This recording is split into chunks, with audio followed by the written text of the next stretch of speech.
Alors, bonsoir à tous et à toutes. On va essayer de traiter un sujet ce soir. Le sujet, c'est de comprendre que, en fait, tout ce que nous sommes à l'intérieur de nous-mêmes, c'est-à-dire que toutes les valeurs que nous avons à l'intérieur de soi-même, qu'elles soient positives ou négatives, en fait, elles vont se révéler et se retrouver à l'extérieur de soi dans sa vie commune, dans sa vie courante. Et donc, c'est important que on puisse y réfléchir parce que ça fait partie, pour moi, des symboles de la Emouna, de la croyance en Hachem, que de savoir que tout ce que nous vivons, tout ce que vous êtes, en fait, se retrouve à l'extérieur de soi, c'est-à-dire se retrouve dans toutes les expériences de nos vies. Parce que Hachem, il est derrière tout ce que nous vivons et il essaye au maximum d'essayer de nous aider, soit à se bonifier, à être beaucoup plus fort dans ses convictions et dans son caractère et dans ses valeurs, soit il essaye de nous permettre de nous corriger. C'est-à-dire en fait, soit de faire une teshuva consciente, soit qu'on vive des choses qui vont faire en sorte que nous allons changer. Alors je vais essayer de vous retraduire ça à travers la paracha de Vayeshev et on va essayer de comprendre ensemble ces mécanismes-là qui font partie essentiellement de la Vodat Hashem. Dans la Torah, on nous dit que Yosef, il était l'enfant préféré de Yaakov Avinu. Et on sait pourquoi, parce que Rachid expliquait, parce qu'il était l'enfant de la femme qu'il aimait, la femme qu'il a toujours voulu épouser, qui était Rachel. Et donc ils ont un point commun tous les deux, c'est que cet enfant est issu de l'amour de Yaakov Avinu. Et donc c'est... Vous entendez mal?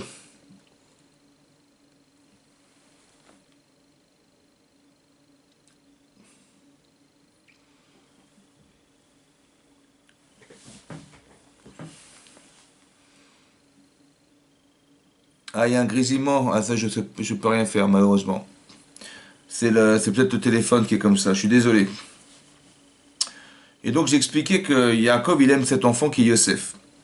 Et on va se rendre compte qu'il va avoir un rapport privilégié avec Yosef, il va lui apprendre la Torah qu'il a étudiée à Shem Ve'ever, et il va surtout lui offrir un vêtement, sa fameuse kétonette, cette tunique passim, qui est une tunique en fait colorée, qui est faite de fine laine. Et là-bas, hein, ce vêtement, alors c'est important de voir que il y a Yosef, il va recevoir un vêtement. La Torah nous dit qu'il était nar, c'était un jeune homme, il avait 17 ans. Et Rashi nous explique que 17 ans, c'est pas nous expliquer qu'il était un jeune homme, parce qu'on le sait qu'un enfant de 17 ans est un jeune homme.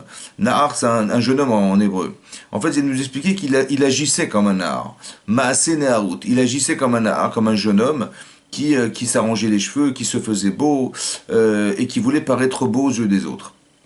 Donc il y a comme dans le fait de l'activité de Yosef, d'un côté il est un peu paradoxal parce que il va défendre les plus faibles, puisque la Torah nous dit qu'il était proche des enfants de Bilha et de Zilpa qui étaient qui étaient les femmes et à la fois les servantes de Yaakov Avinu, et que ses frères, les enfants de Léa, les traitaient d'esclaves ou de domestiques.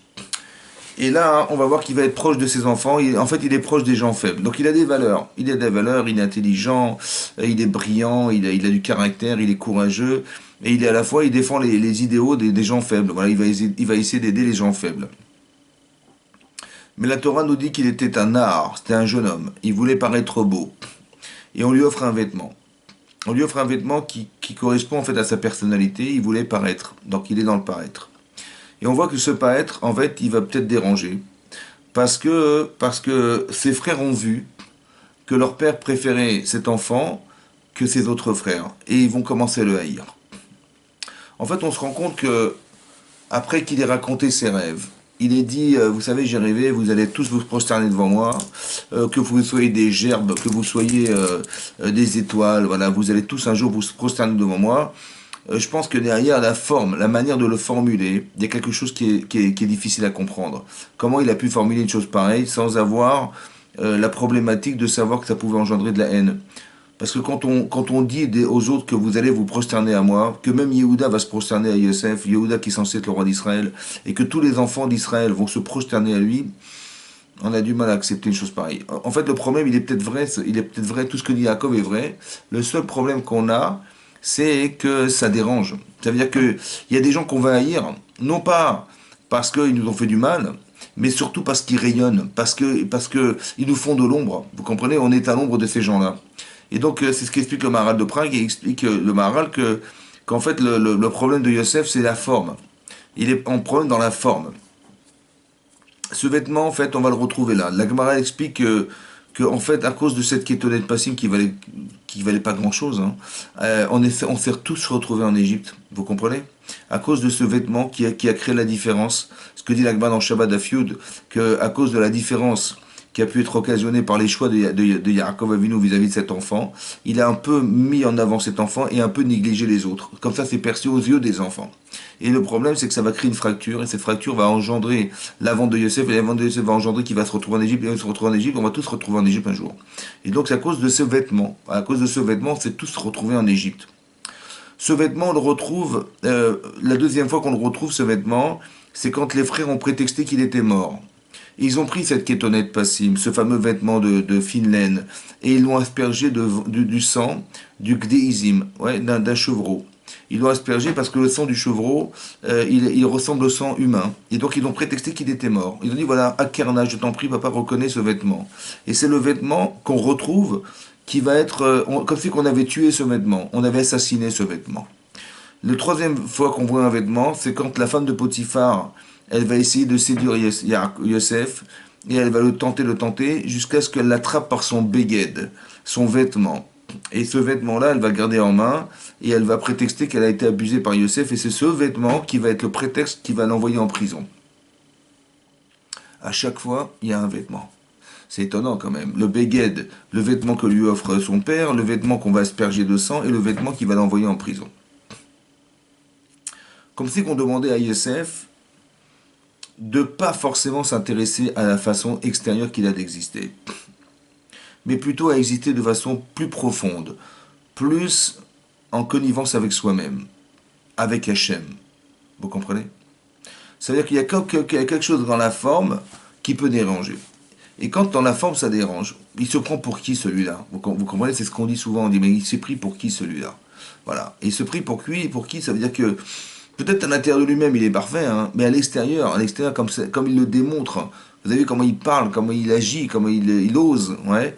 Et ça dérange, ça peut créer de la haine gratuite, ça peut créer des fractures. Qu'est-ce qui va se passer? Dans l'exemple que je vous donne, l'exemple de Yosef, eh ben, vous allez vous rendre compte qu'il va vivre des choses difficiles. Parce que Yosef, il va devoir quitter sa maison. Il va quitter son père, le père avec qui il était tellement attaché, il étudiait la Torah. Il étudie la Torah avec son père et tout à coup, il va devoir quitter son père. Pas parce qu'il l'a décidé, mais parce qu'on l'a vendu esclave.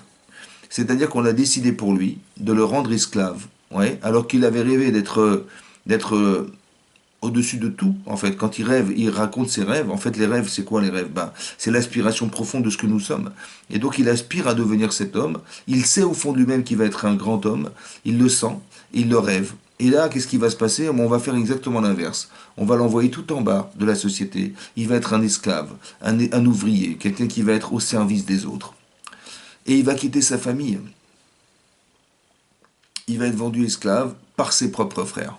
C'est-à-dire que c'est pas qu'il était bel homme et qu'on a dit tiens, bah si on pouvait le kidnapper pour le vendre et faire de l'argent sur lui, mais c'est pas ça qui s'est passé.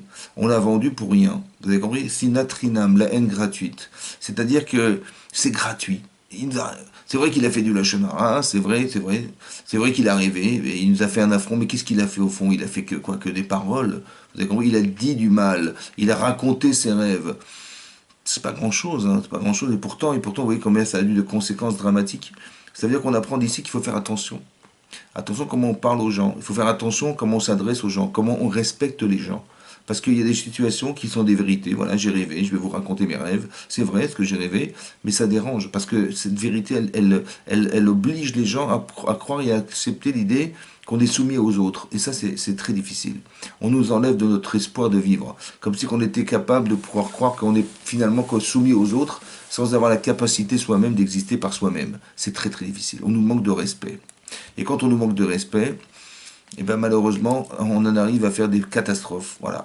c'est comme ça, c'est que pareil, c'est-à-dire que comme si qu'on voulait, ce que les frères ont essayé de faire et ce que nous dévoile la Torah, mais qui était profondément ancré en eux, mais qui n'était pas forcément l'aspect visible de l'iceberg, hein. Vous savez, quand la Torah nous dit qu'il le haïssait, qu'il le jalousait, il y a des sentiments profonds que la Torah dévoile, mais qui ne sont pas forcément visibles à l'extérieur. Ça veut dire qu'on ne peut pas forcément les voir, mais la Torah nous dit la vérité. Elle nous dit que c'était ça le problème. Le problème, c'est la haine et la jalousie. Et la haine, la jalousie d'un homme qui ose dire, qui ose faire, qui se met devant, qui est berger. Le berger, c'est celui qui va diriger, vous comprenez?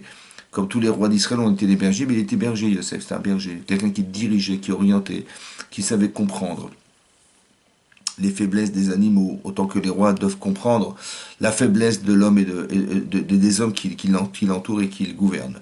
Et c'est important que vous entendiez ce principe que de l'extérieur, ça paraît dramatique. C'est vrai, de l'extérieur, d'être vendu esclave par ses propres frères, alors qu'on a toujours rêvé d'être un grand homme, c'est très très difficile à accepter. Ça, c'est vu de l'intérieur. C'est-à-dire que quand je vois ça, je me mets dans la peau de celui qui le subit, qui est Yosef. Maintenant, je vais vous apprendre une chose, c'est d'essayer de se rendre compte que puisqu'Hachem existe, ça n'est pas possible, je répète, ça n'est pas possible que cette chose soit injuste. C'est pas possible. Ça n'est pas possible que ce que je vis est une injustice. Ça n'est pas possible que Hachem il ait pensé me faire du mal. Ça n'est pas possible que ce que je vis est à l'encontre de ce que je dois être. Ça n'est pas possible. Parce que Akadosh Baruch Hu, il est émet. Il est émet, il est juste, il est vrai. Ça a l'air que complètement. On a l'impression on est entre les mains de brigands, de gens qui veulent nous faire du mal, alors que c'est pas logique, vous comprenez? Alors, ce qu'il faut comprendre, c'est de se mettre à la place d'Hachem. Voilà, mettez-vous à la place d'Hachem. Vous êtes Hachem, et vous dites à Yosef, c'est fini, tu vas quitter ta maison. C'est fini, tu vas quitter ton père. C'est fini de tes rêves, là, c'est fini tes rêves.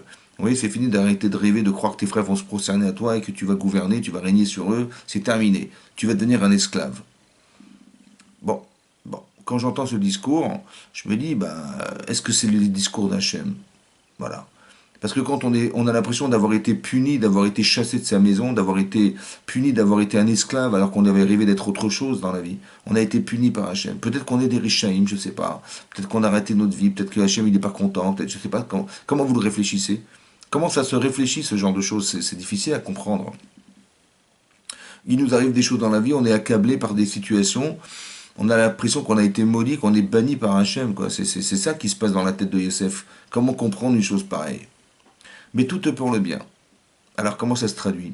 Comment ça peut être bien d'être vendu esclave? Comment ça peut être bien de quitter ses parents?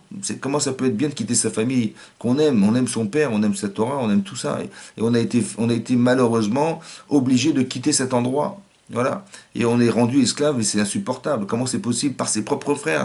On n'a pas kidnappé Yosef, on l'a vendu carrément. Vous avez compris? On a jugé qu'il était coupable de devoir être vendu esclave. C'est dur à comprendre et à accepter psychologiquement. Ça, c'est un drame pour lui. C'est un drame. Comment ça se traduit alors? Alors mettez-vous à la place d'Hachem. Voilà. Il a dû quitter sa maison, c'est qu'il valait mieux qu'il parte. S'il a été vendu esclave, qu'est-ce que c'est qu'un esclave? Qu'est-ce que c'est qu'un ouvrier? Un ouvrier, c'est quelqu'un qui travaille pour quelqu'un d'autre. Il travaille pour les gens. Mais le bénéfice de son travail ne lui revient pas, que l'argent. Il va être salarié, mais tout ce qu'il fabrique, voilà, il fabrique des bâtiments, il fabrique des meubles, il fabrique des choses, mais c'est pour les autres. C'est ça un esclave. Comme si Hachem voulait dire à Yosef, écoute, tu as un potentiel magnifique, tu as des midotes extraordinaires, tu as une intelligence prodigieuse, tu rayonnes, mais ce rayonnement en fait il dérange. Et la façon dont tu as de gérer ton rayonnement, parce que tu parles de toi, tu dis j'ai rêvé, vous êtes prosterné à moi. Ça a du mal à s'entendre. C'est vrai, hein, c'est sûrement vrai ce que tu vas dire. C'est sûrement vrai. Mais la façon dont tu l'exprimes, c'est sûr que c'est pas bon. Alors il vaut mieux que tu t'en ailles. Il vaut mieux que tu arrêtes de fracturer cette famille. Pourquoi c'est dur de fracturer la famille de Yaakov? Parce que la source du clan d'Israël, l'essence du clan d'Israël, la base du clan d'Israël, la base du peuple juif, c'est 12 enfants. Les 12 Juvatim, voilà, ces 12 enfants, eux, vont être à l'origine de tout le clan, de tout le peuple juif. Or, si, quelque part, la base, qui est la composante du clan Israël, qui sont les enfants de Yaakov Avinu, qui sont la résultante de tout le travail qu'avait fait Abraham, de tout le travail qu'avait fait Yitzhak, tout le travail qu'avait fait Yaakov, voilà, c'est ça le résultat. Le résultat, c'est les 12 enfants de Yaakov Avinu. Si le résultat, il est fracturé, pourquoi? Parce qu'il y a de la haine entre nous, il y a un virus, il y a de la haine, il y a de la jalousie. Ah, ça ne va pas pousser bien, ça, tout ça, vous comprenez? C'est-à-dire qu'on va véhiculer des gènes qui vont être malsaines pour les enfants qui vont naître derrière nous. Alors il vaut mieux que tu partes. Il vaut mieux pas qu'on puisse croire que tu vas fracturer ce peuple juif en deux, qu'il y aura le roi d'Israël et le roi Yosef. Parce que c'est de ça que tu es arrivé. Et ça, c'est ça qui dérange. Vous comprenez? C'est comme ça que ça a été en tout cas perçu par les frères. C'est pour ça que les frères de Yosef, ils vont vendre leurs frères. Ils vont juger qu'il fallait le condamner à mort. C'est vrai, on ne peut pas condamner son frère à mort. Alors, on va le vendre. Voilà. Quelque part, on va faire en sorte il va plus être là. Ok. Donc Yosef, il vit quelque chose. Maintenant, le comprendre, c'est comprendre que ce qui paraîtrait être un problème pour lui, parce que d'être vendu esclave, c'est un problème. Ce qui est problématique, c'est d'avoir été chassé de sa maison, d'avoir quitté son père, d'être vendu esclave par ses propres frères. C'est un vrai problème. C'est une problématique de vie, ça. En fait, vous avez compris que ce n'est pas un problème. Que ce qu'il a vécu n'est que la solution à son problème. Son problème, il n'est pas là, il n'est pas dehors, son problème, il est dedans, son problème. C'est que quand on ose dire, on ose faire des choses, on ne sait pas utiliser, maîtriser ce que nous sommes, alors Hachem, il préfère qu'on devienne humble. C'est quoi l'humilité? C'est de faire de toi quelqu'un qui va travailler pour les autres sans te vanter d'être quelqu'un. Tu ne peux pas dire je suis, puisque tu es devenu un esclave. Par contre, tu peux faire de toi quelque chose. Comme si Hachem, il voulait dire à Yosef, c'est dommage que tu parles de toi. Il vaut mieux que tu fasses de toi quelque chose. Et l'humilité de savoir que tout ce que tu as, en vérité, ça ne vient pas de toi, ça vient d'Hachem. C'est Hachem qui t'a donné ce pouvoir. C'est Hachem qui t'a donné cette intelligence. C'est Hachem qui t'a donné cette beauté. Ce sont des moyens d'exploitation de ta avodat Hachem. C'est dommage que tu dis je. Voilà. Alors il faut que tu te canalises. Alors qu'est-ce qui va se passer? Pour l'instant, il vaut mieux que tu partes. Parce que si tu restes, ça va être pire. Tes frères vont te haïr et là, ça va être pire. Alors il vaut mieux te sauver. Il vaut mieux qu'on te sauve la vie en te sauvant de chez toi, plutôt que de rester là. Vous avez compris? Donc ça veut dire que maintenant, je vais le réfléchir par l'absurde. Ce que je vis, en fait, je l'utilise comme étant une réflexion sur moi-même. Voilà. Je ne pense pas qu'Hachem il se soit trompé. Seulement, il faut arriver à l'interpréter. Mais le problème de l'interprétation, c'est je sais pas. Des fois, je peux l'interpréter mal ou l'interpréter bien. Sachez qu'à chaque fois que vous vous détruisez, je vous dis bien, vous vous détruisez en parlant de vous, en disant voilà, je suis banni, Dieu m'a oublié, Dieu il n'est plus avec moi, je sais pas quoi. En fait, c'est faux. D'accord? Ça, c'est l'argument du Yetzirah qui veut nous démoraliser et qui veut nous empêcher d'exister. D'accord? C'est ça le travail qu'il va faire. Par contre, tu peux le comprendre autrement. En expliquant que ça, même si c'est dur, mais c'est des Tova. Parce que tu comprends que tu vas changer. Voilà. En fait, on va t'aider à changer. On va t'aider à te retrouver toi-même. Manifestement, tu oses dire et oses faire des choses, mais c'est négatif parce que quand tu vois que le résultat de ce que tu es, c'est que ça entraîne de la haine chez les autres, que les gens te refoulent, c'est que tu as un petit problème, un léger problème. Et ça, Hachem, il le voit et il veut essayer de t'aider à t'en sortir. Alors que la solution que propose Hachem à Yosef, c'est de quitter sa maison et de partir. Essayez d'extrapoler ça dans nos vies de tous les jours, et vous allez vous rendre compte que si vous réfléchissez comme ça, vous allez vous rendre compte que vous n'êtes pas tributaire de l'esprit malsain qu'on voudrait nous faire croire. D'accord? C'est-à-dire que dans votre tête, vous vous dites, mais je souffre de ce qui m'arrive. D'abord, la première chose il faut se dire, c'est qu'il n'y a pas d'injustice. Ouais. Hachem, il est émet. Il est quel Melech Neeman, ça veut dire qu'on dit qu'il est Dieu de vérité, qu'il est fidèle à Hachem, donc il n'est pas là pour nous trahir.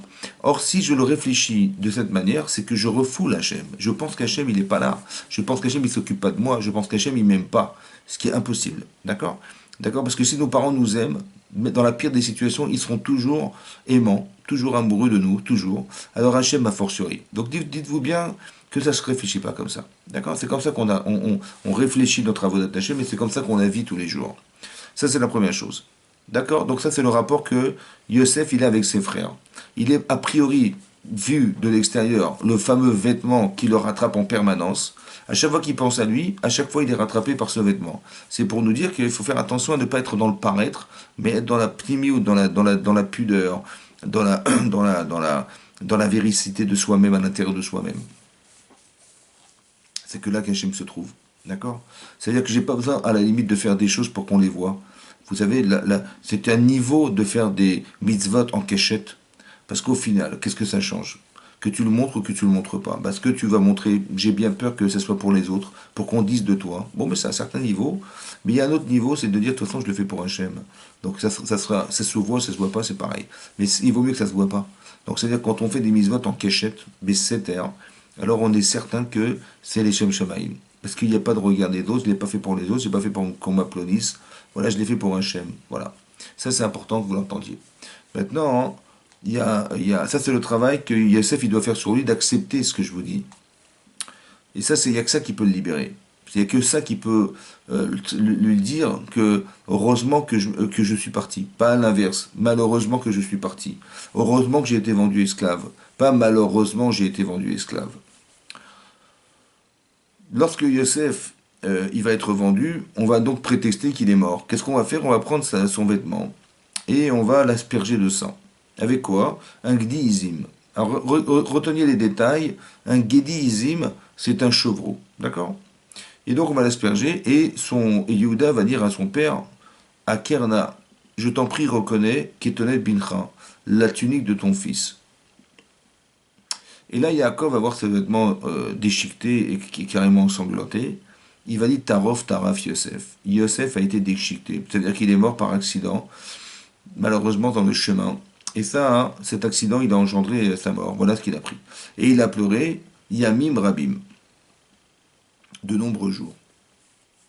Rachid dit qu'il n'a pas pleuré de nombreux jours. Il a pleuré de nombreuses années. Il a pleuré 22 ans.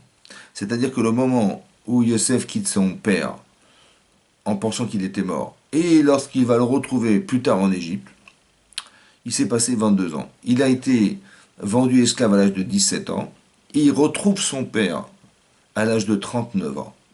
Lorsque Yaakov retourne en Égypte, disons descend d'Israël pour aller en Égypte, retrouver son fils vivant, il avait 39 ans, Yosef. Donc il s'est passé 22 ans. Qu'est-ce que c'est que ces 22 ans? La Gemara dit que les 22 ans, non, mais dit que les 22 ans, c'est les 22 ans qui ont séparé Yaakov de ses parents. Vous savez que Yaakov, lorsqu'il a été, il a su par sa mère que Esav voulait l'assassiner, à la suite de la bracha qu'il avait prise à son frère, au détriment de son frère, il a dû partir. D'accord? Sa mère lui dit, va-t'en, et tu vas aller chez ton oncle Yami Machadim. Quelques jours. Yami Machadim, des jours comptés, des jours echad. Et donc il se sauve. Il part à la yeshiva pendant 14 ans. Et après 20 ans chez Laval et 2 ans sur le chemin. Comme ça dit Rashi. Nous rapporte le Rashi, le commentaire de Rashi. En fin de compte, la Gemara dit qu'on n'a pas compté les 14 ans. De quoi on n'a pas compté quoi les 14 ans? Les 14 années où il était à l'Yeshiva, ça n'a pas été compté comme étant une faute du kibbud avaim. C'est-à-dire qu'il n'a pas, pendant toutes ces années-là, il n'a pas respecté, honoré son père et sa mère. D'accord? Et donc, le fait qu'il soit parti à la yeshiva n'a pas été comptabilisé dans le fait qu'il n'ait pas pu faire kibbud avaim, respecter son père et sa mère, honorer son père et sa mère. Par contre, les 20 ans chez Lavan et les 2 ans sur le chemin, ça a été compté. Et donc, parce qu'il n'a pas fait kibbud avaim, a priori, il n'a pas respecté son père et sa mère pendant toutes ces années, alors son fils, il a dû quitter la maison pendant 22 ans. Mais non, il ne faut pas croire que son fils, il va subir les fautes de son père. Tu dis, ah papa, il n'a pas fait kibbud avaim, alors on a été obligé de chasser Yosef. Non. En fait, il faut comprendre que Yosef, il devait partir pour des raisons personnelles. Et Yaakov, il devait savoir que son fils n'était plus là pour des raisons personnelles. Seulement, Hachem, il fait cumuler l'un contre pour l'autre, pour solutionner l'un et se solutionner l'autre. La solution de Yosef, c'est qu'il s'en aille, et la solution de Yaakov, c'est qu'il soit privé de son enfant. D'accord? Combien d'années? 22 ans. On reproche à Yaakov de ne pas avoir respecté ses parents pendant 22 années, de ne pas avoir honoré son père, de ne pas avoir craint ses parents pendant 22 ans. Et ça, hein, c'est ce qui est reproché à Yaakov. Maintenant, c'est dur à comprendre. Pourquoi c'est dur à comprendre? Parce que, en fait, Yaakov était en danger de mort. Et ça voulait le tuer. D'accord? Il voulait le tuer. Pour échapper à la mort, il a dû partir. Il est parti chez Lavan. Ces années qu'on a comptabilisées, c'est les années où il était chez Lavan, pendant 20 ans. Mais qu'est-ce que vous voulez qu'il fasse? Puisque la Torah nous dit clairement que sa mère lui dit va-t'en. Et son père lui dit, oui, écoute ta mère, et va épouser la fille de ton oncle, et c'est là-bas que se trouve ta femme. Donc, quand il s'en va, il fait Kibbout Avaim. Il honore son père et sa mère. Maintenant, quand il est chez Lavan, il aurait fallu, soi-disant, qu'il retourne voir ses parents pour honorer ses parents. C'est ça qu'il a manqué d'avoir. Le problème, c'est que, le problème, c'est qu'il était en danger de mort. Est-ce qu'on a le droit de sacrifier sa vie au détriment de la mitzvah? Est-ce que j'ai le droit de mourir pour faire Kibbout Avaim, pour honorer mes parents? Non. Donc s'il n'a pas la mitzvah de mourir pour faire Kibbout Avaim, pour respecter son père et sa mère, honorer son père et sa mère, alors il avait toutes les raisons de ne pas venir. Donc en partant, il honore ses parents, et en restant là-bas, il est exempté de la mitzvah, parce on n'a pas de mitzvah de se suicider, entre guillemets, d'aller chez Lavan, d'aller chez voir ses parents, en sachant que, dans le doute, Esav, il allait l'assassiner. Donc il avait raison de pas venir. Pourquoi la Torah lui reproche un manque de respect, un manque d'honneur, alors qu'il n'avait pas la mitzvah d'honorer ses parents? Qu'est-ce qu'on lui reproche au final? Le Maharal de Prague explique que lorsqu'il était chez Lavan, c'est marqué que Ve'ya'avod Yaakov ve'Rachel. Yaakov a travaillé pour Rachel, Sheva Shanim, 7 ans. Ve'ayu be'enav, et ces années-là, elles étaient à ses yeux, Keyamim achadim, comme des jours achadim, des unités de jours. Ba'avato ota, par amour pour elle. Vous avez vu que c'est les mêmes termes qu'ont utilisés par sa mère. Sa mère, elle a dit, mais tu vas rester chez ton oncle Yamim achadim, quelques jours. Et lui, il est resté là-bas, mais ça a duré 7 ans quand même. Mais c'était à ses yeux Kiyamim achadim. C'est la même expression que sa mère a ressentie. En fait, elle a prononcé des mots. Elle a peut-être ressenti que ça allait durer peu de temps. Pas que ça avait duré peu de temps dans le temps, parce que ça a duré 7 ans, c'était long. Mais ça a été court dans la tête de Yaakov Avinu. Dans son cœur, ça s'est passé rapidement. 7 ans comme une semaine. Yamim achadim, des jours uniques. Yamim rabim. C'est marrant parce qu'on a dit, Rachid rapporte qu'il a pleuré longtemps son fils de nombreux jours, alors que c'était des années. Pourquoi on a dit des jours pour dire des années? Pourquoi ici il est marqué dans le texte de Parashat Toldot, beaucoup de jours, il a pleuré quelques jours, il a travaillé des années qui sont représentées par des jours. C'est marrant, c'est la même expression. Yamim Rabim, Yamim Achadim. De nombreux jours, des jours uniques. Alors il explique comme ça, le Rav, le Maharal de Prague. Il explique, si quelqu'un, tous les jours, il est préoccupé par la mitzvah qu'il ne pourra jamais faire, parce qu'il aurait tellement voulu honorer ses parents, Yaakov Avinu, et malheureusement, parce que son frère veut l'assassiner, il ne peut pas y aller. Alors il est en peine de ne pas pouvoir se déplacer. Il est en peine de ne pas pouvoir réaliser la mitzvah de Kibbout Avaim.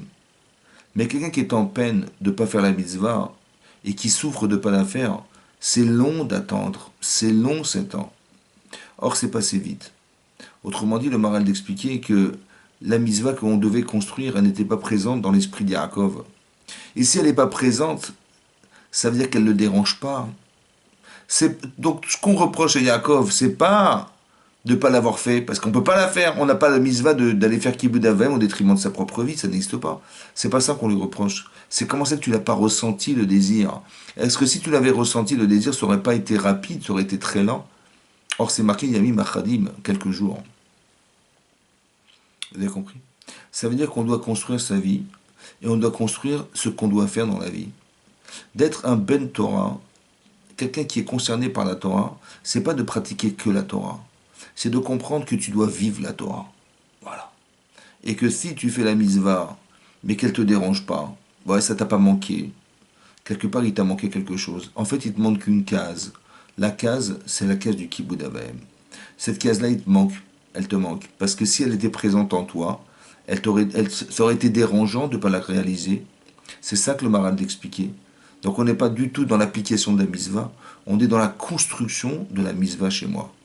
Et ça, cette construction, elle se fait avec le temps, elle se fait avec des émotions, elle se fait avec le désir, avec la hirat shamaim. Ce sont avec l'amour de la mitzvah. Vous avez compris, ce sont des sentiments. Il faut construire un sentiment. Il faut ressentir le désir. Il faut que la mitzvah me manque. Et c'est ça qui manque. Il manquait la mitzvah, en fait. Et donc Hachem, il va faire en sorte que Yosef va partir. Et quand Yosef partira, là, il va sentir, Yaakov Avinu, qu'il lui manque quelque chose. Il lui manque ce que son fils aurait dû faire, c'est Kibud Avaim. Vous comprenez? Ça veut dire qu'en faisant chasser Yosef de sa maison, il va entraîner chez Yaakov Avinu quelque chose qui va réparer son problème. Le problème ancestral qu'il avait un jour, c'est de ne pas avoir fait Kibud Avaim. Alors tu vas le reconstruire par le manque de ton fils. Vous comprenez ça? C'est-à-dire que les Chachamim nous expliquent dans la Torah que il faut bien comprendre ce qui nous arrive. Ça veut dire que tout ce qui nous arrive est réfléchi. Alors c'est vrai qu'on n'est pas forcément des grands psychologues, c'est vrai qu'on n'est pas des grands psychanalystes, c'est vrai, c'est vrai. Mais soyez ma'amine que tout ce que nous vivons vient nous aider. Et donc il faut savoir le traduire de façon positive. Vous comprenez? Pas de le traduire de façon négative. Parce que c'est vrai que quand on souffre comme ça, comme Yaakov il a dû souffrir de voir son fils partir, et en fait la souffrance elle n'est pas seulement d'avoir perdu un enfant, chas shalom, hein. Elle est beaucoup plus profonde que ça. Parce que Yaakov il avait pour objectif d'avoir 12 enfants. Et s'il avait atteint cet objectif, il pouvait arriver au Lamaba tranquille. Seulement là, il manque un enfant, il manque Yosef. Ça veut dire qu'il est en train de se dire, mais ma vie est terminée. Ça veut dire que je n'ai pas été l'homme qui a pu honorer mon père qui était Yitzhak et aussi mon grand-père qui était Abraham Avinu, parce qu'ils ont fait un très grand travail. Eux, ils ont réussi, mais moi, j'ai échoué. Donc, je ne suis pas... Voilà. Et donc, il va pleurer, pleurer, pleurer, tout ce qu'il est en train de... Il n'a pas seulement raté d'avoir un enfant supplémentaire, mais il a l'impression d'avoir raté quelque part sa vie. C'est ça qui est grave. Son Lamaba est terminé. Comme ça explique le Midrash, qu'il a raté sa fonction d'être Yaakov Avinu. Alors que quoi? Alors qu'il a battu Esav, il a battu Lavan, il a battu les Tzarara, il est maître de lui-même. Mais manifestement, il manque quelque chose. Et cette différence-là, il doit la traiter. Et donc, il faut être capable de pouvoir le supporter, ce genre d'épreuve. Et donc, là, qu'est-ce on nous apprend? On nous apprend que même ça, c'est pour les Tova. Ça, c'est pour le bien. Alors, le bien n'est pas ce que nous vivons, parce que c'est vrai que quelqu'un qui apprend cette nouvelle-là, que Dieu nous en protège, de savoir qu'il a perdu son enfant, c'est très très grave. Seulement, il y a une tova derrière. Et ça vient réparer quelque chose. D'accord? Finalement, cet enfant n'est pas mort. Et si finalement cet enfant, il va le retrouver quelque part. Mais aussi, il faut comprendre que ça vient réparer le fait de ne pas avoir été sensible un jour à la mitzvah de Kibud Avaim. Pourquoi c'est important cette mitzvah est tellement importante? Pourquoi particulièrement la mitzvah d'honorer ses parents? Alors, peut-être l'idée c'est ça. En fait, pour deux raisons, je pense. La première raison, c'est que, imaginez-vous, Yaakov Avinu, à la fin de sa vie, donc il décède, il va monter au Lamaba. D'accord? Maintenant, Hachem lui dire, bah écoute, ta vie était magnifique, mais dommage, la mitzvah de Kibud Avaim, bah, tu l'as pas. Je dis, comment ça, je l'ai pas? Mais il va dire, bah tu l'as pas, elle va manquer, pour l'éternité, elle te manquera. Cette mitzvah-là que tu aurais pu faire, elle va te manquer pour l'éternité. Je dis, mais pourquoi? Je dis, parce que tu n'as pas fait Kibud Avaim. Il dit, mais j'ai pas fait Kibud Avaim, mais je pouvais pas. Comment je voulais? D'abord, j'ai écouté mes parents, je suis désolé. Mes parents m'ont dit de partir, et puis à part ça, j'allais pas mourir et risquer de mourir pour respecter mes parents. Je dis, ouais, mais d'accord, mais est-ce que cette mitzvah, tu l'avais en toi? Alors là, je peux dire à Hachem, ah là, je suis désolé, là. Là, je suis désolé parce que si tu savais que j'étais en manque, il fallait créer quelque chose qui allait combler ce manque. C'est ça que j'aurais dit à Hachem. Alors Hachem, il va pas attendre que je lui demande, il va le faire. Vous avez compris ça? C'est très important que vous acceptiez ce genre de notion parce que ce que vous vivez, c'est ce que vous devriez demander à Hachem de faire.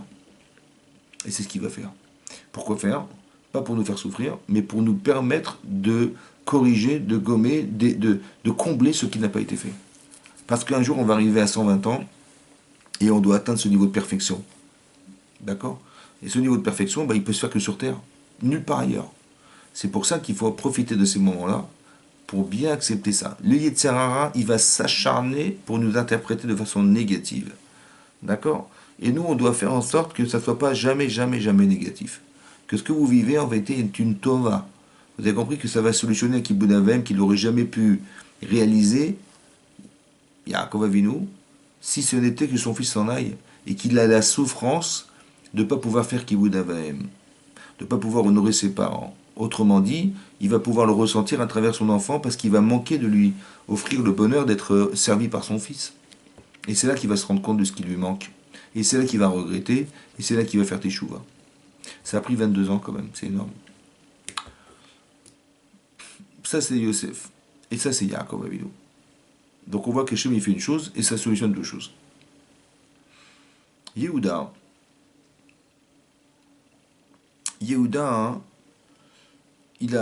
quand il a vu Yosef arriver, et que ses frères ont vu Yosef arriver, ils ont dit ah, le Balachalomot, voilà le rêveur, il arrive.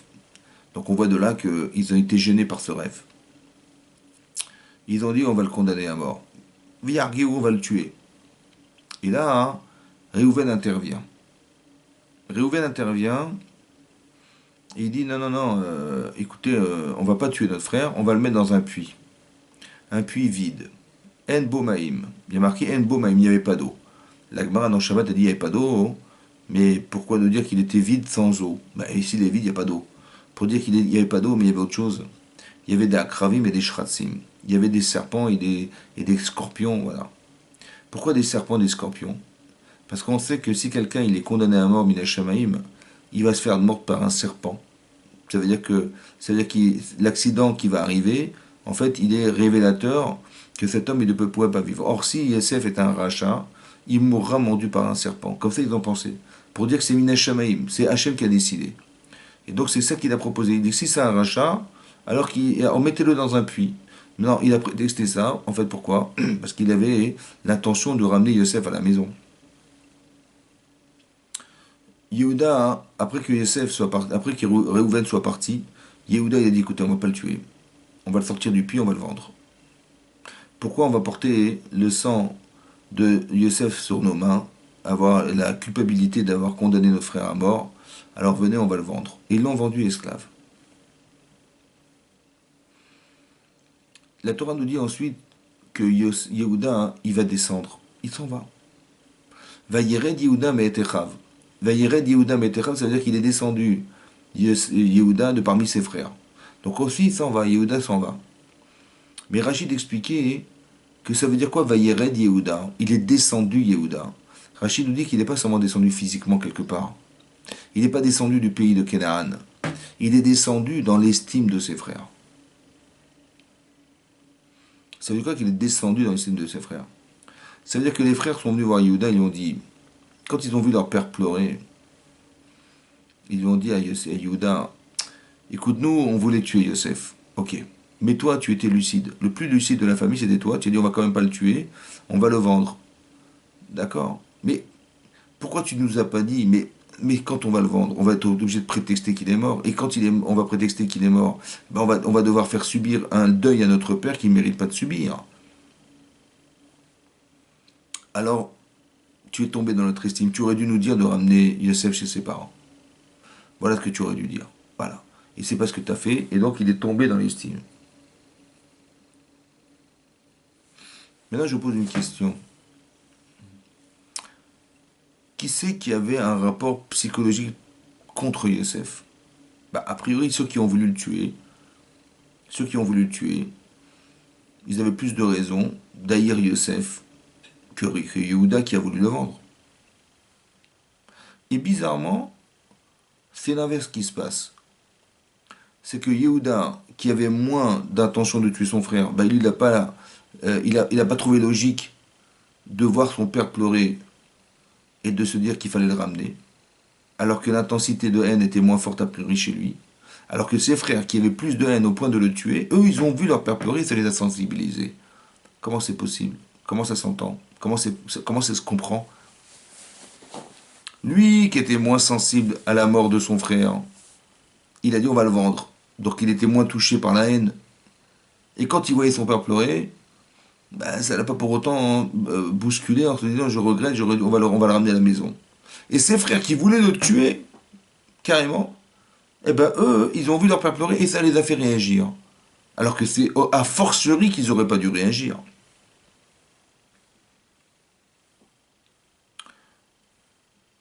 Peut-être on apprend quelque chose de là. On apprend que la raison qui va justifier la vente, n'est pas la même que celle qui était de justifier la mort. Et c'est pour ça que eux vont regretter et lui ne va pas regretter. Parce que qu'est-ce que c'est que qui c'est Yehuda? Yehuda est censé être le roi d'Israël. Le Yehuda est censé engendrer les rois d'Israël. Qu'est-ce qu'il est arrivé Yosef? Yosef il est arrivé que Yehuda et ses frères allaient se prosterner lui. Mais est-ce qu'on peut, devant qui le roi il peut se prosterner? Ça n'existe pas. Un roi qui se prosterne devant quelqu'un, ça n'existe pas. Ça veut dire que quand on interprète le rêve, on se dit mais il s'est pris pour qui Yosef? Il s'est pris pour le roi d'Israël. Puisque même Yehuda, qui est censé être la descendance du roi d'Israël, qui est d'engendrer les descendants du roi d'Israël, il va se prosterner devant Yosef, ce qui n'est pas cohérent. C'est-à-dire que Yosef, il s'est pris pour le roi d'Israël. C'est-à-dire que Yosef, c'est un rachat. Yosef, c'est quelqu'un qui va couper le clan Israël en deux, qui va détruire le projet divin au départ, qu'on soit tous des enfants de Yaakov.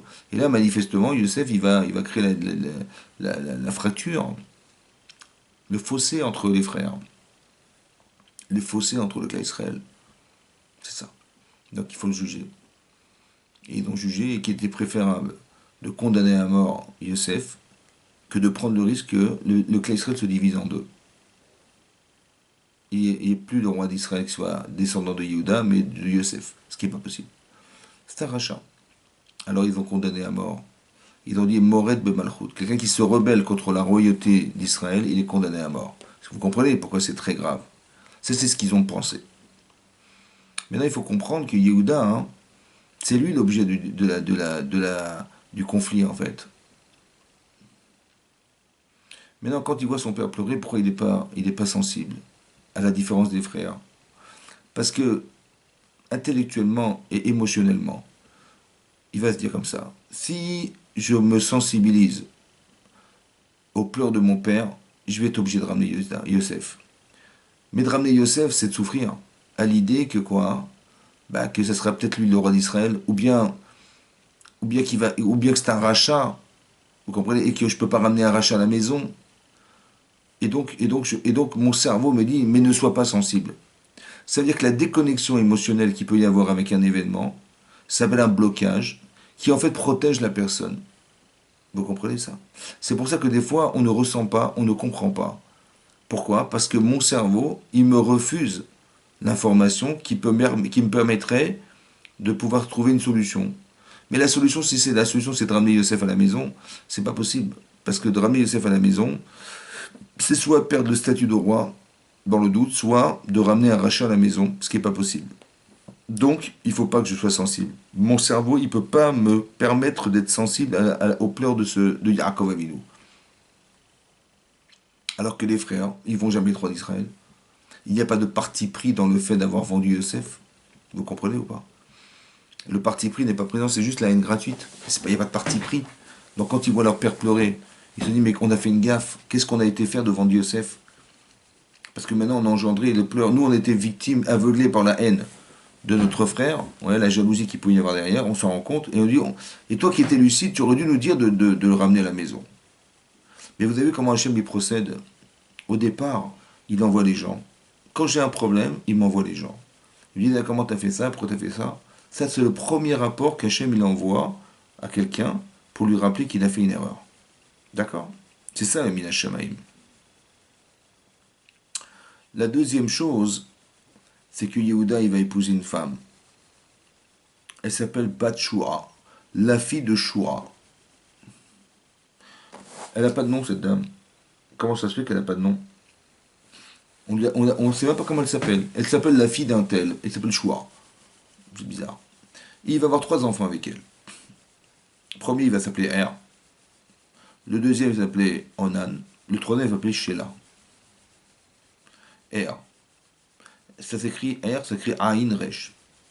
Ça se lit l'éveillé. Mais c'est marrant parce que Er, à l'envers, c'est Ra. Et c'est vrai que plus tard, on verra que il est marqué dans le texte de la Torah, il va être Ra Bene Hashem, mauvais aux yeux d'Hachem. Ça veut dire qu'il aurait pu être Er, quelqu'un d'éclairé, il va être Ra. Il va choisir d'être mauvais. Bizarre. Et là-bas, c'est marqué qu'il va décéder. Après avoir épousé Tamar, il va y décéder. Pourquoi? La Torah ne le dit pas. Ensuite, son père, Yehuda, il vient voir son frère, Onan, et il lui dit, écoute, ton frère est décédé, il n'a pas eu d'enfant, alors permets-toi d'épouser sa femme pour pouvoir lui donner une descendance. Que les enfants qui naîtront seront au nom de Er et pas de Onan.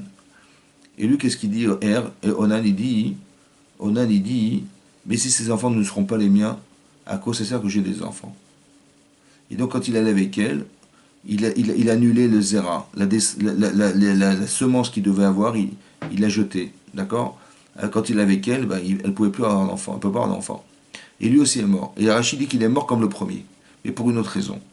Parce que il voulait pas que sa femme, elle se déforme par la grossesse. Il voulait qu'elle soit toujours aussi belle qu'elle était le jour de son mariage. Et donc, il est mort de ça, d'accord? En fait, il est mort d'égoïsme, comme est mort son frère d'égoïsme. C'est quand même bizarre quand même. On se pose la question comment Yehuda, il a pu engendrer des enfants pareils. C'est bizarre. Ensuite, Sheila. Sheila, hein, c'était le troisième enfant. Donc elle espérait, Tamar, épouser le troisième enfant.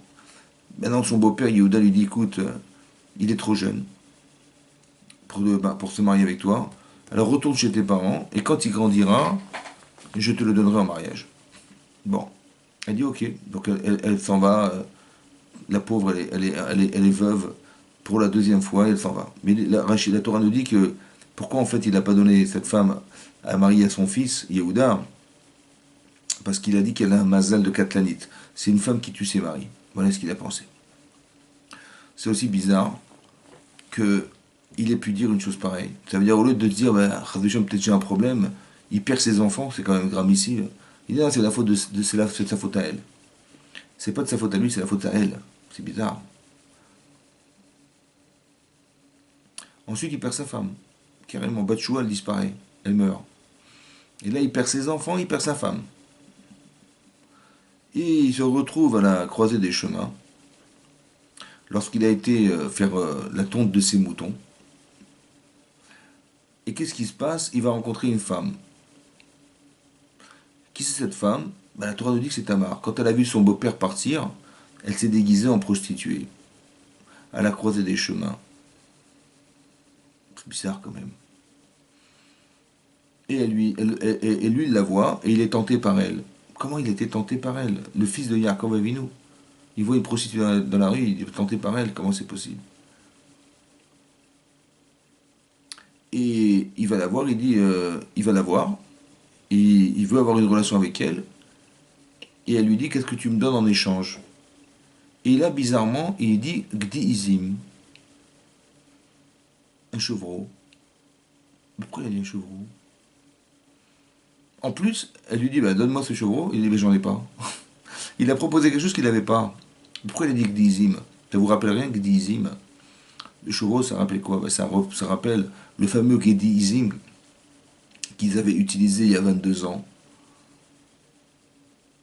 pour asperger la tunique de Yosef. En fait, ce mot-là, c'est un mot révélateur. En fait, qui est inconscient, mais qui lui sort de sa bouche. En fait, pour lui rappeler Yosef. Elle dit, bah, écoute, si tu n'as pas de ce chevreau, alors donne-moi un gage. Il va dire, bah, je te donne voilà, mon bâton, je te donne ma bague et mon vêtement.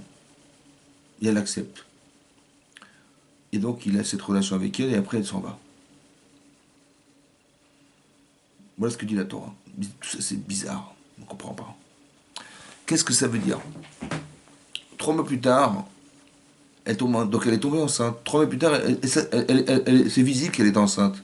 Et on vient annoncer à Yehuda que sa belle-fille, bah, elle est tombée enceinte sans être mariée. Hein. Elle est la fille de Shem, Cohen. C'est un Cohen, le Kélion. Donc, ils ont jugé qu'une batte Cohen, une fille de Cohen, est condamnée à Srefa. Qui c'est qui l'a condamnée? Bah, il y avait au Beddin, il y avait au tribunal, il y avait Yehuda, qui était le chef des tribunaux, il y avait Yaakov Avinu, il y avait Yitzhak Avinu. Ils ont condamné cette femme. Avant de la condamner, pardon, Yehuda, il a dit, écoute, il a dit à son serviteur Adoulami, il a dit, va vite, voilà, je te donne un chevreau, va vite retrouver cette femme là-bas à la croisée des chemins, et qu'elle te rende le bâton, la bague et les vêtements, que je lui ai laissé en gage. Pourquoi? Shemaï la bouse, peut-être qu'il aura la honte. Parce que si elle va dire, voilà, j'ai eu un enfant, je suis enceinte, j'étais avec Yehuda, le Havbeddin, machin, tu te rends compte le scandale que ça peut avoir fait. Alors il dit, je t'en prie, va vite se récupérer mon vêtement, ma babe et mon bâton. Il y va, il trouve personne. Et il demande aux gens autour de lui, vous n'avez pas vu une femme ici, une prostituée il dit, dans le quartier, non, on ne connaît pas. Rachid dit, pourquoi il a fait ça? Pourquoi Hachem il lui a caché où elle était, pourquoi il a mis l'angoisse de ne pas la retrouver? Parce que en fait, il aurait dû se reprocher l'angoisse qu'il avait fait à son père en trompant son père. Alors aussi, Hachem, il va le tromper. Mida keneged mida. Vous allez me dire, bah alors c'est pas gentil. Quand ça va pas, on dit, bah, c'est pas normal. En fait, c'est normal. Ça veut dire qu'il y a une autre logique qu'il faut apprendre à voir parce que manifestement, à l'intérieur de soi-même, on devrait se reprocher des choses et on ne se les reproche pas. Et là, la vie nous ramène à la raison. D'accord? Et donc, intrinsèquement, en lui, il devrait se reprocher quelque chose auquel il n'est pas en souffrance. Alors, on va lui créer ce terrain de souffrance pour qu'il arrive à se rendre compte de la tricherie qu'il a pu faire. Donc, on accumule. Vous avez compris? Il perd ses enfants, il perd sa femme. Il va être obligé d'avoir avec une femme dans la rue comme ça. Et là, tout à coup, il la retrouve pas. Il retrouve pas ses vêtements qu'il a donnés. Donc, ça se balade. Là, il est tout le temps dans le stress en permanence parce que ça peut se dévoiler à n'importe quel moment de sa vie. Et à un moment donné, donc il apprend que sa belle-fille est enceinte, il la juge et la condamne. Alors qu'il est chef des tribunaux de l'époque.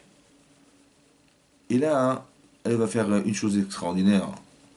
Tamar, elle va donner à quelqu'un le vêtement, la bague et le bâton, et elle va dire, écoute, dis-lui qu'il reconnaisse à qui appartient ce bâton.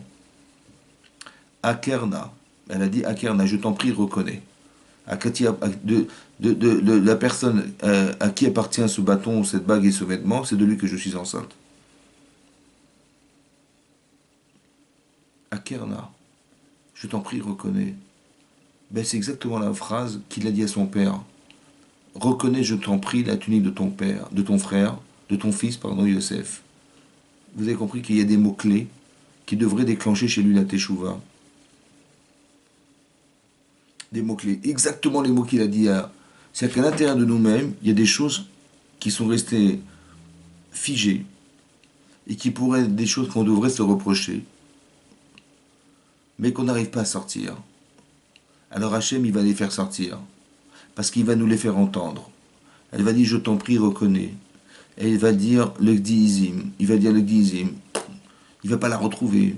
En fait, on est en train d'extraire quelque chose. On est en train de fracturer quelque chose qui pourrait l'empêcher de faire teshuva, Yehuda.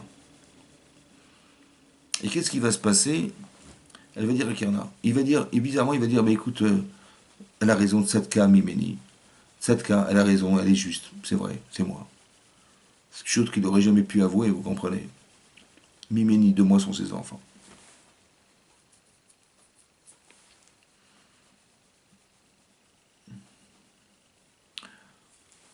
Qu'est-ce qu'on apprend d'ici? En fait, je vais vous expliquer un principe. Elle aurait dû normalement raisonner autrement. Si moi j'avais été à sa place, à la place de Tamar, j'aurais dit, écoute, voilà, maintenant vous m'avez jugé, d'accord, condamné à mort, Prezak Obalour. Mais bon, je veux pas, il n'y a pas d'histoire, vous comprenez, moi je vais jamais être condamné à mort, ce que j'ai fait était permis, d'accord, parce qu'à l'époque on pouvait faire hiboum avec son beau-père, et donc elle a dit, écoutez, et je veux pas d'histoire, voilà, je vais voir Yehuda, je dis, écoute Yehuda, tu vas pas commencer à mentir, d'accord? Donc c'est bien beau tout ce que tu fais, Mazal Tov, mais moi je suis enceinte de toi. Voilà, j'ai le bâton, j'ai la bague et j'ai le vêtement. Alors tu vas reconnaître que c'est toi, d'accord? C'est moi qui ai la bague, voilà, c'était moi la prostituée dans la rue, c'était moi. D'accord? Et j'ai voulu avoir un enfant avec toi, je suis désolé, voilà, ben, si tu veux tuer le père de cet enfant. Mais non, c'est un affront parce que ça s'est pas passé dans le cadre normal d'un mariage. Et Yehuda, il peut pas se permettre d'entendre une chose pareille parce que c'est lui faire la honte devant toute la terre entière. Vous comprenez ou pas? Et donc, qu'est-ce qui va se passer? Bah, tu m'as pas respecté, tu m'as mis dans l'embarras, et ben tu vas voir ce que je vais te faire. Et donc, le Yetzer Hara, il va l'utiliser contre elle. Il va peut-être dire, mais écoutez, ouais, tu as raison, mais ça c'est mon bâton. Mais tu me les as volés. D'accord, je suis pas je suis pas le père de tes enfants. D'accord? Et il risque de mentir. Pourquoi il va mentir? Parce que c'est insupportable de se sentir mal à l'aise à cause des autres.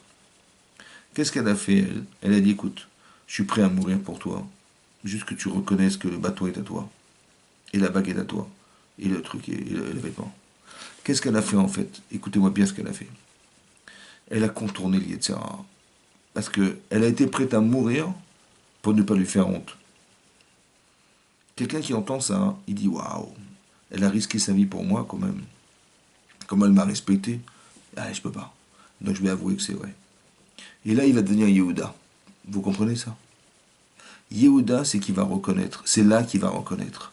Ce qu'il n'a pas su faire au départ, en reconnaissant qu'il a eu tort devant Yosef. Il n'a pas reconnu que la mort de ses enfants, elle pouvait être engendrée par lui. Il n'a pas reconnu qu'il a perdu sa femme, peut-être c'est à cause de lui. Et il n'a pas reconnu qu'il a une vie stérile parce qu'il est obligé d'avoir des enfants avec une femme dans la rue comme ça. Il n'a pas reconnu que quand il a dit Gdizim, ça le renvoyait sur Yosef. Il n'a pas reconnu que quand elle a dit à Kerna, c'était pour lui dire écoute Yosef, tu te reproches la vente de Yosef, parce que tout ça, ça revient toujours sur Yosef. Il a fallu à un moment donné qu'il se rende compte de ça. Elle va dire je t'en prie à Kerna. Et donc il va devenir Yehuda, il va être modé, il va reconnaître, il dit ah raison, je suis. C'est jusqu'où tu vas renier, quoi, jusqu'où tu vas renier. Maintenant il faut bien comprendre, Chazvé Shalom, que Yehuda c'est pas un rachat. Et je vais dire même mieux que ça.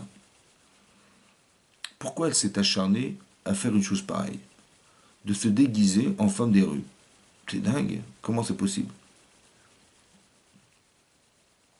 En fait, je vais vous expliquer un principe. C'est marqué dans le Midrash que Tamar, c'était une très grande sadéquette. Très grande sadéquette. Mais elle avait tellement envie d'épouser Yehuda, à la suite du fait qu'elle n'ait pas pu, malheureusement, pouvoir continuer son mariage avec Er, puisqu'il est mort, son mari. Elle n'a pas voulu, elle aurait voulu s'attacher à Onan, mais il est mort, son mari. Pourquoi tout ça? Parce qu'en fait, vous allez vous rendre compte que Yehuda, il va engendrer la royauté d'Israël. Mais la royauté d'Israël, c'est David. La royauté d'Israël, c'est Shlomo. La royauté d'Israël, c'est le Mashiach. Ben oui, parce que la royauté d'Israël, c'est Melech HaMashiach. La finalité, c'est le roi Mashiach qui va être le déclencheur de la fin des temps et qui va être déclencheur de la mort du Yetzirah. Mais le Yetzirah, il le sait, ça. Et comme il le sait, le Satan, le Yetzirah, Malach HaMavet, il le sait. Donc il va s'acharner pour empêcher que ça puisse se faire. C'est pour ça que quand il a été avec sa femme, il a fait Zera Levatala. Parce que, parce que la semence qui devait amener le Mashiach, il a réussi à la tourner contre lui. Vous avez compris ça? C'est-à-dire qu'à chaque fois que vous verrez qu'il y a une chose qui est énormissime dans les mitzvot, et qui va remettre en cause l'existence du Yetzirah, il va s'acharner pour vous empêcher de l'atteindre. Il va chercher dans les failles les plus grandes, les plus petites qui puissent exister chez R. Ouais, peut-être qu'il avait un petit égoïsme qui a été utilisé contre lui pour qu'il ait voulu dire que sa femme, il faut qu'elle reste belle. Il y a un petit Yetzirah, un petit manque d'égoïsme qui existe chez Onan et qui a été utilisé pour dire mais ces enfants sont jamais les miens. Parce que ces deux enfants-là, ils devaient engendrer le Mashiach. C'est pour ça qu'il s'est acharné, etc., à leur donner des mauvaises idées, des fantasmes débiles. Qu'ils ont fauté, malheureusement, victimes de leur faiblesse. Elle dit, bon, j'ai pas pu avoir des enfants avec Er, j'ai pas pu avoir des enfants avec Onan, je vais avoir des enfants avec Yehuda. Et Yehuda, ça a fonctionné, il a eu le mérite de pouvoir engendrer le Mashiach. Maintenant, comment elle va faire? Parce que si elle y va, elle va essayer de le séduire, je ne sais pas comment elle pourrait faire. Mais évidemment que l'Éternel va s'acharner pour l'empêcher de l'atteindre ce but. Comme il a empêché OR de pas faire la Vera, et comme il a poussé, il a bousculé aussi Onan de faire la Vera. Vous comprenez ça? Donc ça veut dire que c'est ça qu'il a essayé de faire. C'est ça qu'elle a eu peur. Alors elle a dit, je vais contourner l'Yetzer. Je vais lui faire croire que je vais faire une Avera. Je vais lui faire croire que je suis une prostituée. Voilà. Et dans mon cœur, je sais que l'Yetzer est dans mon cœur. Il va croire, voilà, je vais faire une... Et donc comme je vais faire je vais faire une Avera, je vais faire une faute, il va me laisser tranquille. Et c'est que comme ça que je vais pouvoir réussir à avoir un enfant. C'est que comme ça, de cette manière, qu'on va pouvoir construire de la Gdusha. Quand on n'est pas capable de le faire de les Shem Shamaïm, on va dire, parce qu'il n'y a pas... Quand on fait les Shem Shamaïm complètement de façon objective avec l'amour de la Torah et de la Shem, alors ça fonctionne. Mais quand on n'est pas forcément capable, alors il faut faire des détournements. Il faut tromper celui qui veut nous tromper. Donc elle va faire comme si elle avait fait une Avera. Vous comprenez? Elle est devenue une prostituée, Kilou. Voilà. Et donc les Israéliens disent, ah, c'était une prostituée, vas-y, fonce, au contraire. Et en fait, c'est de cette manière qu'elle va avoir un enfant. Maintenant, comment Yehuda il a accepté ça? Alors là-bas, le Midrash d'expliquer que Hachem, il a envoyé l'ange du plaisir chez lui. Et c'est ça qui l'a motivé à la retrouver. Parce que sinon, il n'aurait jamais pensé une seconde à aller la voir. Vous comprenez? Et donc c'est pareil. Seulement, d'un côté, elle va engendrer le Mashiach, elle, mais d'un autre côté, lui, ça le solutionne, Yehuda. Parce que Yehuda, il a un problème avec Yosef. La haine gratuite, vous comprenez? Et au fur et à mesure, Hachem, il envoie des situations qui vont le canaliser, et qui vont l'amener à penser que finalement c'était ça le problème. En fait, il ne le sait pas pour l'instant, il le saura beaucoup plus tard, à la fin de la paracha dans la paracha de Vaïgash. Lorsqu'il va faire sa plaidoirie devant Yosef, et là il comprendra que tout le problème qu'il a vécu au départ, c'était à cause de Yosef. C'est ça qu'il a essayé de... C'est ça qu'il devait solutionner. C'est pas son problème personnel. C'était pas Tamar, c'était pas le fait de ne pas avoir donné Hervé Onan et de ne pas avoir donné Sheila non plus, etc. C'était pas ça le problème. Le problème, c'était lui, sa relation avec Yosef, qui devait absolument solutionner pour ne pas qu'il y ait de fracture dans le cas d'Israël. Parce qu'en fait, il y avait une erreur d'interprétation du rêve. Jamais, jamais, jamais Yosef il arrivait qu'il prendrait la place de son frère. Il avait juste rêvé qu'il allait être le roi d'Égypte. Seulement, il ne le savait pas. Et c'est ça l'erreur. Que quand on interprète des choses dans la vie, a priori, ça paraît logique. Parce que, comment expliquer le rêve de Yosef autrement qu'il aurait été le roi d'Israël? Puisque même Yehuda se procerne à lui, ce qui est impossible. Alors ils ont compris que c'était ça. Donc ils l'ont jugé condamné pour ce qu'il a dit. Mais on a interprété son rêve. Et une interprétation, c'est une logique qui peut être cohérente, mais qui n'est pas forcément vraie. Et c'est le problème. Donc quand on réfléchit, peut-être je réfléchis par intérêt. Et je trouve une logique qui va faire que, par intérêt, je transforme les choses comme j'en ai envie. Et ça paraît logique, c'est vrai, mais c'est pas forcément juste. C'est pour ça qu'il faut faire attention quand on interprète, que ce soit bien Emet et pas Sheker, et que ce soit les Yetzirah qui l'interprètent. Autrement dit, quand je sais pas, je sais pas. Je dis pas oui, je sais, et vous allez voir, c'est comme ça que c'était la vérité. En fait, quand je pense, et ça paraît logique, mais je suis pas sûr que c'est vrai. C'est ça le problème. Ça paraît logique, mais c'est pas sûr que c'est vrai. Alors quand je sais pas, je dis bah laisse tomber. Parce que c'est peut-être les Sarah qui me fait croire. Vous avez compris? Et donc c'est pour ça qu'il faut faire attention. Et c'est ça qu'on apprend d'ici, ici que vous avez compris que tout ça, hein, tout ce que l'objectif du cours, c'est d'expliquer ça, ouais, d'expliquer que tout ce qui nous arrive en fait, ça peut que nous aider. Seulement il faut bien le comprendre et pas tomber dans les pièges du Yetzirah qui va nous faire croire que quand vous entendez dire ah c'est foutu, quelle galère, ah mais qu'est-ce qu'il me veut le bon Dieu, ah je sais pas quoi, et que des choses qui nous font et on perd espoir surtout dans des situations de confinement qu'on a aujourd'hui et d'anxiété, on ne sait pas où est-ce qu'on va, on ne sait pas ce qu'on fait. En fait, il faut bien comprendre qu'en fait, il faut essayer de voir que mettez-vous à la place d'Hachem. Hachem, il crée un monde, ouais, et puis il envoie des virus partout, un virus partout qui détruit le monde. Quel intérêt il a Hachem de détruire le monde? Quel intérêt il a de détruire le monde qu'il a construit? D'accord? Quel intérêt il a d'exterminer, entre guillemets, par un virus des gens qui devraient vivre et qui sont morts? C'est pas normal. Vous avez compris? Lui-même, il a créé cette entreprise qui est le monde et il a détruit lui-même. Parce que le virus, on n'a rien fait pour nous. C'est Minashamaim. Comment ça s'entend? Et la maille, ça veut dire que Hachem, il a créé un monde qui n'est fait que pour nous. Mais si on ne mérite pas d'être ici, alors il va envers ce virus. C'est nous qui détruisons le monde. Comme il a créé le déluge, pareil. Il a détruit le monde qu'il avait construit au départ. D'accord? À travers les êtres humains qui habitaient ce monde. Mais il n'a pas d'intérêt d'être le monde, Hachem, vous comprenez? Seulement, il dit, bah, si vous ne méritez pas ce monde qui existe, alors on va le remettre en cause. D'accord? Mais on va le remettre en question, mais cette remise en question, elle devrait vous faire réfléchir. Ça veut dire de retrouver les vraies valeurs, les vraies valeurs de famille. Vous voyez, comme Yaakov, il avait ce sentiment d'être proche de ses enfants. Seulement, il a créé une fracture entre les enfants qui n'a pas été acceptée par les enfants et qui a créé après la vente de Yosef. Et ça doit faire très attention à la relation parentale, à la relation maritale. On est dans le respect, vous avez compris, quand on parle de Yehuda et de Tamar, regardez comment elle respecte son mari, elle est prête à mourir pour son mari, et lui, il va voir comment elle lui fait cet aveu qui lui montre combien elle l'aime, c'est extraordinaire. Et ça, c'est la force qu'une femme, elle peut avoir de booster son mari pour lui montrer combien il est valorisé à ses yeux. Le kavod, le respect, c'est fondamental. On a manqué de respect vis-à-vis de Yosef et Yosef vis-à-vis des frères, et ça, hein, ça a été désastreux. Donc on devrait se reconstituer un capital et réfléchir à la façon dont on a, dans le confinement, de retrouver des valeurs familiales. Voilà, ces valeurs qui pourraient nous manquer. Et c'est de la famille qu'on va tout reconstruire. La relation familiale, c'est fondamental parce que les enfants, c'est les enfants qu'on aime le plus. La femme, c'est celle qu'on aime le plus au monde. Son mari, c'est celui qu'on aime le plus au monde. Et on va utiliser cet amour, ouais, pour se dire, mais si déjà j'aime mon mari, si déjà j'aime ma femme, si j'aime mes enfants, alors combien je dois aimer Hachem? Vous comprenez? Et combien Hachem il m'aime? D'accord? Parce que si j'ai une mitzvah d'honorer mes parents, alors peut-être je vais m'inspirer de cette façon dont j'ai de les honorer pour savoir combien je vais honorer un Kadosh Baruch Hu. Parce que si je dois honorer mes parents pour ce qu'ils représentent pour moi, alors qu'est-ce que c'est qu'Hachem? Vous avez compris? Et donc on utilise ces facteurs pour arriver à être cohérent dans le travaux d'Hachem. On ne fait pas des bêtises, on fait pas des choses inintelligibles.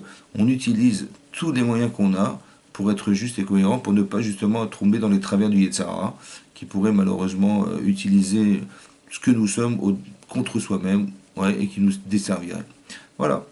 Bézat Hachem, j'espère que les choses sont claires et que ça nous amène que du bonheur et que ça nous amène que de la santé et que bientôt, Bézat Hachem, on verra le Mashiach arriver. Chazak au Baruch. Je vous embrasse à tous. Shabbat Shalom. Merci beaucoup de m'avoir suivi. À très bientôt. Au revoir.